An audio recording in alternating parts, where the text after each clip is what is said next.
What's up, everyone? Alex Corey here with CultivatedChange.com. It is a gorgeous first of the year in Western North Carolina, and I just found a random park next to my house. I've driven past it a couple times and I've never gone out and explored, so we're just going to take a walk up here, and if I look lost and confused, it's because I have no idea where I'm going. And I don't know how long this drive will go. Probably not long because we're actually in town. But I wanted to go over a mindset barrier that I've been running into, a mental block, if you will, coming from a bodybuilding and strength training background. So I started strength training when I was in my early 20s after dealing with depression. Stopped when I was farming for a couple years because that's real hard to do. And after having lost about 20 pounds from farming and being vegetarian, which is a real good way to lose weight, and I don't look good when I'm 120 pounds, it's just not a good look. I started strength training again when I got out, just put on some muscle. So I put on about 20 pounds of mass. But the mindset that comes with that is counterproductive for health. That's a bold claim, but it's the Gym-Rat mentality. It's the traditional fitness, iron, no pain, no gain, push it mentality. That has its place for sure. We're gonna switch back up this hill. But the trick is compartmentalizing that behavior to where it's useful. So my current training is when I'm not actually training someone. 2 or 3 times a week I will do, depends on what I'm doing, what phase I'm in, but it's either going to be a functional full body hit, meaning it's gonna be 20 minutes of burpees, of tire flips, tire slams, jump squats, whatever I'm feeling that day, but full body everything, very little break and recovery to exhaustion. And in that circumstance, the no pain, no gain and push it mentality, 100%. The trick is, for me, and probably a lot of people that have come from that, the mentality that if you're not in the gym breaking muscle tissue down for catabolism to rebuild, to get stronger, why go? Why do anything? So it's usually the energy surplus mindset, which is when you're trying to build mass for the sake of building mass, you're trying to conserve energy when you're not in the gym, which is kind of true and kind of false.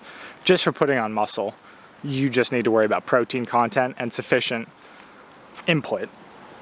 If you're trying to put on weight, yeah, the calories need to come from someplace, so that holds. But that mentality is counterproductive to what we now know and what we have known, but more people are figuring out about metabolic health, which is the active couch potato syndrome. I love learning about this. I don't know why I just learned about this. This describes the traditional bodybuilder. This is basically, metabolic health is how well your body will move, assimilate, process, digest food. It usually pertains mostly to carbohydrate because insulin is most directly affected by carbohydrate intake. So it's how quickly can your body get the glucose out of your blood for use in your cells. Now, if you're weight training, you're probably good to go because that is probably second best way to utilize blood sugar. Just increase muscle tissue. It uses the most energy aside from your brain. So the trick is compartmentalizing that. If I don't, or if it's a recovery day, if I'm sore like I am today, you still have to do something. You don't get health from sitting around waiting for your body to rebuild. Most of that rebuild process happens in the evening when you're sleeping. That's when your body actually rebuilds. Your growth hormone spikes at night. Cortisol levels are fairly low, so you're in a rebuild process. Cortisol is traditionally a breakdown hormone. It's a stress hormone. Elevated levels will lead you to either break down muscle tissue for gluconeogenesis or just pull glucose from wherever it can, glycogen, bloodstream, get it into the system for quick energy if you're under duress. So if you can, keep your stress as low as possible. That's the end of the trail. We're gonna head back. But that mentality is very difficult to get away from if you've been in it for years. So it is more important to move on your recovery days, I would say, than to actually go to the gym and break down tissue on your training days. Now, obviously, if you're going off a program, people will program this. So they will have some sort of movement on your non-weight training days. It's not the best idea to do heavy cardio and weight training on the same day. They're different metabolic processes, and that's why most people don't do that. They'll have a warm-up and cool down period. The name of the game for metabolic change, and when I say metabolic change, I mean if you are thinking at a cellular level, you're focused on your mitochondria and immune system, but most people are focused on their mitochondria. Those are the energy plants of your cell. Those are the organelles, little blobs inside your cell, that actually produce ATP, adenosine triphosphate, your main energy molecule, from fuel. You can do that from lipids, you can do that from carbs. The name of the game, if you want to be metabolically flexible, and that means being able to effectively use whatever fuel source you need to, fat, carbs, preferably not protein. Name of the game is not to use protein as fuel, is to be able to train your body to produce as many mitochondria as it needs to effectively burn fat. Fat is a slower aerobic process. You need plenty of oxygen to be in fat burning mode. So on non-training days, training days are presumably anaerobic without oxygen, meaning if you're pushing it, weight training, you're running out of oxygen. That's why you have to stop. You run out of the ability to make energy when your muscles fatigue. And there's programming around that, but without going off into a tangent, your other exercise, be it your everyday non-exercise activity or just programmed exercise like this, just going for a hike, keep the intensity level down. Keep it below 65%. Check your heart rate just with like a spot pulse check. Keep your heart rate below 180 minus your age. That is the Maffetone maximum aerobic fitness, meaning if you go over that, you risk going to black hole cardio, which is what most people do at the gym on a stair stepper or a treadmill or anything cardio related where they think they need to push it. If you're training for something, push it. If you are trying to be healthy, keep it low. So keep it below like 65%. This is the traditional zone training thing. It's better understood now after looking at a bunch of athletic performance.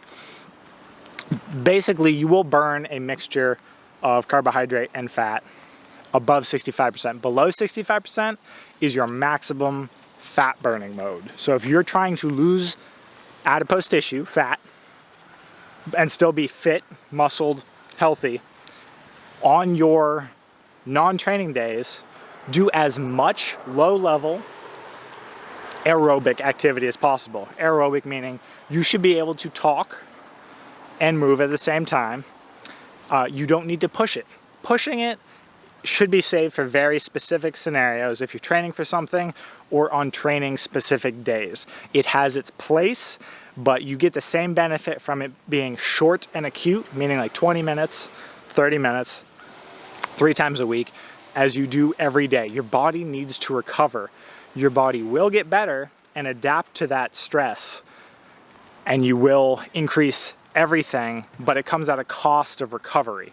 So you won't be able to perform as best as you would have if you actually had proper recovery. And high-level athletes know this very well. They will recover for a significant period of time. They also get injured a lot. So if you're not an athlete and you're just trying to achieve maximum fitness, make sure your recovery days are actually recovery days. Make sure that you're moving at a low level as much as you can. But the trick that I'm having an issue with is getting out of that all or nothing mentality. Hey everyone, I have an offer for you. Do you have a healthy habit that you've been meaning to implement in your life, but you either haven't had the resources, you don't know where to start, don't have enough information, or you just haven't actually figured out where to implement it in your actual week? That's what I do. And as a gift for following me and a preparation for sitting for my board exams next year for the National Council on Health and Wellness Coaches, I need a ton of practice. So I'm extending a free 20 to 30 minute coaching session for any one of you. The link will be down below. I need a little context about what exact habit you'd like to implement. I'll have a link to my calendar right below that. Just submit that and I will reach out. This can be anything from nutrition, cutting the crap out of your diet, implementing or resuming a fitness routine, sleep and recovery, getting outside more, getting a little more movement in, building more social connection, anything that touches around the content that's been on my channel thus forth. And as a thank you, I will be having a substantial discount on any of the longer term health coaching programs I offer. See the link below. That I'm not going to the gym today. I can just sit on the couch, just work, just build programs, just whatever. You still have to move. The active couch potato syndrome says that people who go to the gym but are just as sedentary people, other than that 45 minutes they go to the gym, aren't really any better off. So the studies they've done basically show that their metabolic health is slightly better just because they have that increased muscle tissue to effectively utilize resources, but not really. Like, you need to be, we're not supposed to be sitting for the brunt of our day. Your body doesn't care that you move for 45 minutes. I mean, it does, but if you can move throughout the day consistently for 10 minutes, 15 minutes, and just stack up all of those intervals, or if you don't have to sit at a desk and you can build a stand-up desk, what I love is, because I slouch when I stand, I've had stand-up desks since I was in the corporate world, since I was in my early 20s. They're not that much better because you just slouch. And people have figured this out. So if you can build a desk that you can easily move the monitor, keyboard, and mouse height, so you can transition between sitting and standing. Like, I have a yoga ball that I sit on if I want to do some mild core work and bounce, or I will just move if you have a laptop. Just get everyday movement in there and try to get out of that mentality of the brief resistance training exercises count and give me the excuse to do nothing the rest of the time. It's the opposite.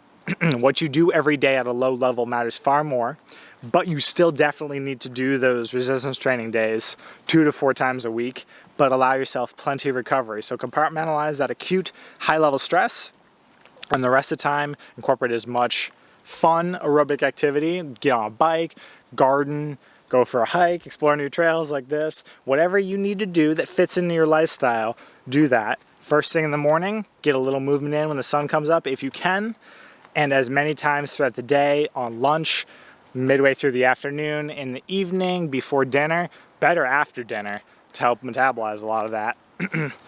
Legion of gains from walking after meals actually helps you absorb and assimilate all of those resources a little better. But that's my rant. I'm curious if anyone else has that mentality issue, if you've been in the gym and you tend to discount movement when you're not in the gym actually breaking down tissue. It's a hard mindset mentality to get out of, and I'm slowly working on it. But let me know if you run into that or any of the other mental traps that you've run into in your health journey down below. Till next time.